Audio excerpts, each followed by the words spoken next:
Hi friends, my self प्रतिभा। मैं हूँ आपकी दोस्त और आपका स्वागत है मेरे यूट्यूब चैनल एक्टिव ज्ञान पर, जहाँ आपको ज्ञान के साथ मिलेंगे इंटरेस्टिंग फैक्ट्स। और इन इंटरेस्टिंग फैक्ट्स को जानने के लिए आपको मेरा वीडियो पूरा देखना होगा और साथ में मेरे चैनल को लाइक करें, शेयर करें, सब्सक्राइब करें और बेल आइकन को प्रेस करना ना भूलें, जिससे आपको आने वाले मेरे सारे वीडियो की नोटिफिकेशन सबसे पहले मिले। मतलब आप सबसे पहले इंटरेस्टिंग फैक्ट्स को जानें। तो चलो शुरू करते हैं। आज हम क्लास 9 का चैप्टर है डेमोक्रेटिक राइट्स। शुरू करने से पहले हम सबसे पहले राइट्स का मतलब समझें। अधिकार वो भी कौन से? हमें डेमोक्रेटिक राइट्स। राइट्स जो है, अधिकार जो है, हमें सोसाइटी के लिए, सिविल सोसाइटी में एक रहने का सबसे जो बेसिक नीड कह लो, क्योंकि अगर हमारे पास प्रॉपर तरीके से अधिकार नहीं होंगे या जिनको सही तरीके से डिफाइन नहीं किया होगा तो क्या होगा, सोसाइटी में कुछ भी गलत हो सकता है। जैसे कोई व्यक्ति है, अब वो किसी को मर्डर कर देता है तो उसको ये कोई अधिकार थोड़ी है कि वो किसी का भी खून करके सोसाइटी में आराम से रह सकता है। तो यानी उसको ऐसा कोई अधिकार हमने नहीं दिया है, यानी वो गलत है। अधिकार है जीने का, यानी हमें कोई हमारे को नुकसान नहीं पहुंचा सकता, ये हमारा अधिकार है। अब ये जो अधिकार हमें मिले हैं, ये हमें कानूनन रूप से मिले हैं, जिन पर हम क्लेम कर सकते हैं और इनको हमने फंडामेंटल राइट्स में शामिल किया है। अगर हमारे पास अधिकार हैं और ये नहीं होते, जैसे मुझे जीने का अधिकार है, अगर ये अधिकार नहीं है तो मेरी लाइफ कैसी होती, यानी लाइफ विदाउट राइट्स, जीवन बिना अधिकारों के कैसे होगा। इस बात को समझने के लिए हम 3 केस स्टडी पर डिस्कस करेंगे। यानी इन केस स्टडी से हम ये बात समझेंगे कि जो अधिकार है वो कितने इम्पॉर्टेंट है, अगर ये नहीं होते तो लाइफ किस तरीके की होती। तो सबसे पहले हम इसमें पढ़ेंगे, फर्स्ट स्टोरी जो है वो प्रिजन इन गुआंटानामो बे जगह की है, वहाँ की हम पढ़ेंगे। सेकेंड स्टोरी हम पढ़ेंगे इसमें सऊदी अरब की, और थर्ड स्टोरी हम पढ़ेंगे इसमें मैसेकर इन कोसोवो। तो ये जो 3 स्टोरी है ना, ये हमें जो अधिकार मिले हुए हैं इनकी वैल्यू को समझाएंगे। तो सबसे पहले हम शुरू करते हैं। गुआंटानामो जो प्लेस है ये क्यूबा के पास एक जगह है, वहाँ पर है। और यहाँ पर क्या हुआ था, जो अमेरिकन पीपल्स हैं, अमेरिकन जो आर्मी है, उस आर्मी ने क्या किया था, 600 लोगों को पूरे वर्ल्ड से उनको अरेस्ट किया, कैद कर कर, और उनको कहाँ, उस जगह पर रख दिया। उनके सारे जो अधिकार थे वो उनसे छीन लिए, यानी उनको अपने फैमिली वालों से नहीं मिल सकते थे, ना ही वो किसी को बता पाते थे, उनके संग बुरी तरीके से व्यवहार हो रहा था, ना वो अपने लिए अपील कर सकते थे, ना कोर्ट जा सकते थे। तो ये सारी चीज़ें उनके साथ क्या हो रही थी, बुरी हो रही थी। और ये जो लोगों को अरेस्ट किया था ना, उसको क्या था कि अमेरिका के पास 9/11 पर, यानी जो WHO की बिल्डिंग पर जो अटैक हुआ था न्यूयॉर्क में 2001 में, यानी 11 सितंबर 2001 में न्यूयॉर्क की बिल्डिंग पर अटैक हुआ था। अब उनको जिन लोगों पे शक था, उन लोगों को पूरे वर्ल्ड से अरेस्ट किया गया था, और ये लोग थे 600 लोग, और इनको गुआंटानामो बे जगह पर रखा गया था। और ये ह्यूमन राइट्स का नुकसान ही था उनको कि किसी इंफॉर्मेशन के बिना या किसी भी रीज़न से या किसी भी तरीके से उनको उनकी फैमिली वालों से को भी नहीं बताया या उनसे मिलने ही नहीं दिया गया, उनको कोई सूचना ही नहीं दी गई और उनको अरेस्ट कर लिया गया। यहाँ तक कि ये जो UNO के रिप्रेजेंटेटिव्स होते हैं, UNO के जो रिप्रेजेंटेटिव्स हैं, उनसे भी उनको नहीं मिलने दिया गया। अब जो UNO होती है ना, ये UNO सबसे बड़ी एक ऑर्गेनाइजेशन है जो पूरे वर्ल्ड लेवल पे काम करती है, जिसका काम क्या है, पूरे वर्ल्ड में शांति को बनाए रखना, यानी वहाँ पे पीसफुल लोग आराम से रह सकें, लोग शांति से वहाँ पर रहें। तो ये बहुत ज़रूरी है। तो जो हमारे जैसे वर्ल्ड वॉर ना हो भाई, हम वैसे अब 2 वर्ल्ड वॉर हम देख चुके हैं, तो ये इस तरीके के अच्छे काम यहाँ ये करती है। इसके जो कंट्रीज़ के मेंबर्स हैं वो लोग इसमें पार्टिसिपेट करते हैं, समय समय पर इनकी मीटिंग्स होती हैं। तो ये जो ह्यूमन राइट्स होते हैं उनको भी ये लोग ध्यान में रखते हैं।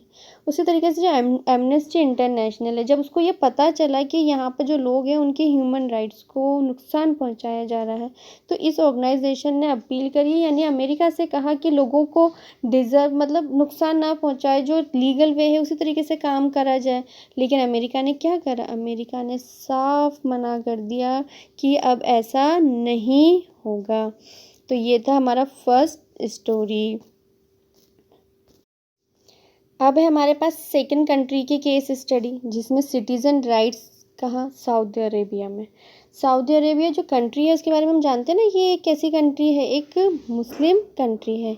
मुस्लिम कंट्री है तो ये यहाँ पर हमारी कंट्री की तरह लोगों को कोई अधिकार नहीं दिए गए वहाँ पर। कैसे, क्यों, क्योंकि जो वहाँ पे जो रूलर है वो मोनार्की सिस्टम से ही माना जाता है। मोनार्की सिस्टम यानी जो राजा होगा उसका बेटा ही वहाँ पर राजा बनेगा, या उसका फैमिली मेम्बर राजा बन सकता है। वही क्या करता है, लेजिस्लेटिव में अपने लोगों को चुनता है। यानी वहाँ पर जो लोग होते हैं लेजिस्लेटिव में, उन्हीं को अपनी पसंद के लोगों को, भाई कानून बनाए और अपनी ही पसंद के लोगों को वो चूज़ करता है। उसी तरीके से लोगों को पॉलिटिकल पार्टीज़ बनाने का कोई अधिकार नहीं दिया गया है। लोग अपने लिए किसी भी तरीके की कोई आवाज़ नहीं उठा सकते। पॉलिटिकल पार्टी होगी तो वो राजा के कामों को इवैल्यूएट कर सकती है कि वो सही कर रहा है या गलत कर रहा है। तो इससे बचने के लिए उसने क्या कर रखा, पॉलिटिकल पार्टीज़ ही नहीं होनी चाहिए, ना ही कोई पॉलिटिकल ऑर्गेनाइजेशन होनी चाहिए। यानी जो राजा है ना वो अपनी मनमानी से काम आराम से कर सके, इसलिए तो उसने लेजिस्लेटिव में अपने लोगों को शामिल किया हुआ है। लोगों को रिलीजन की कोई फ्रीडम नहीं है। क्यों, क्योंकि यहाँ पे जो नॉन मुस्लिम्स पीपल्स हैं उनको अपने जो फेस्टिवल्स होते हैं या अपने रिलीजन को जो फॉलो करना है वो प्राइवेट में करने होते हैं, पब्लिक में वो किसी भी उसको फॉलो नहीं करते हैं। और साथ में देखो पॉलिटिकल ऑर्गेनाइजेशन नहीं है वहाँ पे, जो मीडिया है उसको भी फ्री नहीं छोड़ा है। भाई न्यूज़ है वो राजा की बुराइयां ही नहीं बता सकता कि उसने कैसे काम किए हुए हैं। और सबसे बुरा जो है वो विमेंस के साथ है, यानी उनको किसी भी तरीके की कोई आज़ादी नहीं है। यानी अगर उनके साथ कोई गलत हो रहा है तो वो उसके लिए बोल नहीं सकते। उनको ना तो वोट देने का अधिकार है, यानी वो अपने लिए वोट के लिए भी नहीं बोल सकते। तो ये तो कंडीशन है सऊदी अरब के। अब देखो हमने 2 केस स्टडी पढ़ ली हैं। तो ये पहले में तो क्या हुआ, अमेरिका ने क्या किया, अमेरिकी जो सेना थी उसने लोगों को ज़बरदस्ती अपने साथ रखा, यानी उनको पूरे वर्ल्ड से 600 लोगों को लाके कैद कर दिया गया। सऊदी अरब में क्या हुआ, वहाँ का जो राजा है वही सब कुछ, यानी वो कंट्री ही अपने देश के लोगों के साथ व्यवहार कर रही है। तो इस तरीके से भी देखा कि एक देश दूसरे देश के लोगों को नुकसान कर रहा है, और एक देश ऐसा है जो अपने ही लोगों को किसी तरीके की कोई सुविधा नहीं दे रहा है। अब है हमारे पास थर्ड केस स्टडी, जिसमें एथनिक मैस्कर इन कोसोवो जो जगह है वो यूगोस्लाविया में है, एक प्रिंसी स्टेट है। ओके, तो राजा वाला सिस्टम जैसा वही है। और यहाँ पर जो सबसे ज़्यादा पॉपुलेशन है वो अल्बेनियंस की है। अल्बेनियंस मेजॉरिटी में है यूगोस्लाविया के में, ये एक जगह में जो अल्बेनियंस है वो सबसे ज़्यादा उसमें है। लेकिन जो शख्स है वो मेजॉरिटी कंट्री को डेवलप करने में, यहाँ के जो शख्स है उनकी जो सोच है वो नैरो माइंडेड है। तो वहाँ पर क्या हुआ कि जो डोमिनेंस को वहाँ पे वायलेट हुआ, वहाँ पे नुकसान पहुँचाया कैसे, जो वहाँ पर जो रूलर बना वो शख्स कम्युनिटी से बना, और उसने क्या किया, सेना के साथ मिलकर लोगों को मार दिया। जब उसने लोगों को वहाँ पे मारा तो वो क्या हो गया, एक मैसकर यानी हत्याकांड, यानी बहुत ज़्यादा क्वांटिटी में जिंदा लोगों को मार दिया गया।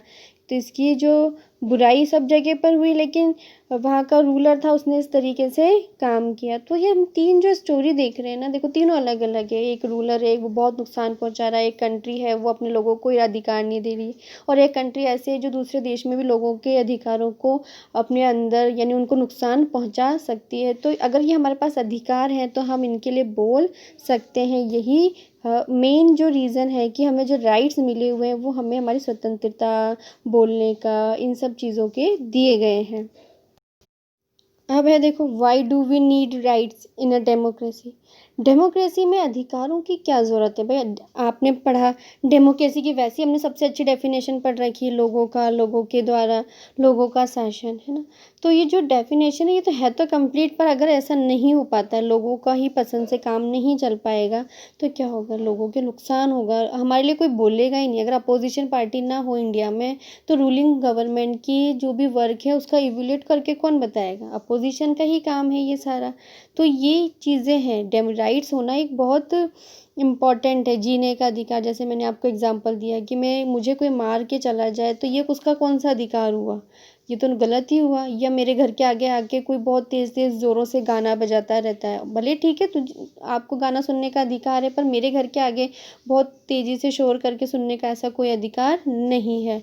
तो इससे क्या होता है कि हमारे पास एक लिमिटेशन आ जाती है कि आप किसी को नुकसान नहीं पहुंचा सकते। आपका काम सिर्फ इतना है कि इनको ही फॉलो करना है, जिसकी वजह से किसी दूसरे को नुकसान ना पहुंचे। इस तरीके से हमने हमारे राइट्स को बनाया है। अब है देखो, why do we need rights in a democracy? Democracy में अधिकारों की क्या ज़रूरत है भाई? आपने पढ़ा डेमोक्रेसी की, वैसे ही हमने सबसे अच्छी डेफिनेशन पढ़ रखी है, लोगों का, लोगों के द्वारा, लोगों का शासन, है ना? तो ये जो डेफिनेशन है, ये तो है तो कंप्लीट, पर अगर ऐसा नहीं हो पाता है, लोगों का ही पसंद से काम नहीं चल पाएगा, तो क्या होगा? लोगों के नुकसान होगा, हमारे लिए कोई बोलेगा ही नहीं। अगर अपोजिशन पार्टी ना हो इंडिया में, तो रूलिंग गवर्नमेंट की जो भी वर्क है उसका इवैल्यूएट करके कौन बताएगा? अपोजिशन का ही काम है ये सारा। तो ये चीज़ें हैं, राइट्स होना एक बहुत इम्पॉर्टेंट है। जीने का अधिकार, जैसे मैंने आपको एग्जांपल दिया कि मुझे कोई मार के चला जाए, तो ये उसका कौन सा अधिकार हुआ? ये तो गलत ही हुआ। या मेरे घर के आगे आके कोई बहुत तेज़ तेज़ ज़ोरों से गाना बजाता रहता है, भले ठीक है, आपको गाना सुनने का अधिकार है, पर मेरे घर के आगे बहुत तेज़ी से शोर करके सुनने का ऐसा कोई अधिकार नहीं है। तो इससे क्या होता है कि हमारे पास एक लिमिटेशन आ जाती है कि आप किसी को नुकसान नहीं पहुंचा सकते। आपका काम सिर्फ इतना है कि इनको ही फॉलो करना है, जिसकी वजह से किसी दूसरे को नुकसान ना पहुंचे। इस तरीके से हमने हमारे राइट्स को बनाया है। तो चलो हम एक थोड़ा सा जनरली डिस्कस कर लेते हैं कि भाई हमें क्या ज़रूरत है इनकी। जैसे विमेंस है, औरतों के लिए पहले कोई ऐसा कोई स्पेशल कानून नहीं था कि उनको वोट देने का भी अधिकार है, लेकिन जब राइट्स बने तो हमने उनको भी अधिकार दिए। एक है डिस्क्रिमिनेट कम्युनिटी। डिस्क्रिमिनेट कम्युनिटी में जैसे शेड्यूल कास्ट के लोग हैं, पहले उनको ना तो स्कूल जाने के लिए परमिशन थी, पब्लिक प्लेस पे नहीं जा सकते थे। अगर ये कानून नहीं बनता भाई, प्रोहिबिटेड डिस्क्रिमिनेशन का नहीं बनता, तो वो आज सोसाइटी में इक्वल नहीं होती। यानी ना तो वो एजुकेटेड होते, ना वो जॉब कर रहे होते, ना वो अपने आप को अपग्रेड कर पाते। तो इस तरीके से जो परिवर्तन हुआ है हमारे समाज में, वो बहुत हद तक जो है वो राइट्स की हेल्प है, जिनकी वजह से ये सारी चीज़ें हुई हैं। Time to facts. फैक्ट्स में यह है कि जो ब्लूबेरी फूल है, यानी वर्ल्ड में ब्लू कलर का तो कोई फूल ही नहीं होता है, और जो ब्लूबेरी फूल भी है ना, वो ब्लू कलर का नहीं होके वॉयलेट कलर का यानी बैगनी कलर का है। तो है ना इंटरेस्टिंग फैक्ट्स। और जब हम राइट्स की बात कर रहे हैं, तो एक और बनता है फैक्ट्स इसी बात पे कि जो 17 जुलाई है, वो हर साल हम इंटरनेशनल जस्टिस डे के नाम पर सेलिब्रेट करते हैं। तो है ना इंटरेस्टिंग फैक्ट्स। अब आपको ये सब बातें कैसी लगी, आपको मेरा वीडियो कैसा लगा, मेरे कमेंट सेक्शन पे लिख के ज़रूर बताएं। Thank you. Bye. So now it's the time of interesting facts. Interesting facts में ये है कि जो आज हमने चैप्टर पढ़ा है डेमोक्रेटिक राइट्स, तो जो 17 जुलाई है वो हर साल इंटरनेशनल जस्टिस डे के नाम पर मनाया जाता है। चलो साथ में हम दूसरा एक और इंटरेस्टिंग फैक्ट्स को डिस्कस करते हैं। वो है कि दुनिया में कोई भी नीले रंग का फूल नहीं मिलता है, यहाँ तक कि ब्लूबेरी भी नीले रंग की नहीं होकर पर्पल यानी वॉयलेट बैंगनी कलर की होती है। तो चलो थैंक यू, बाय।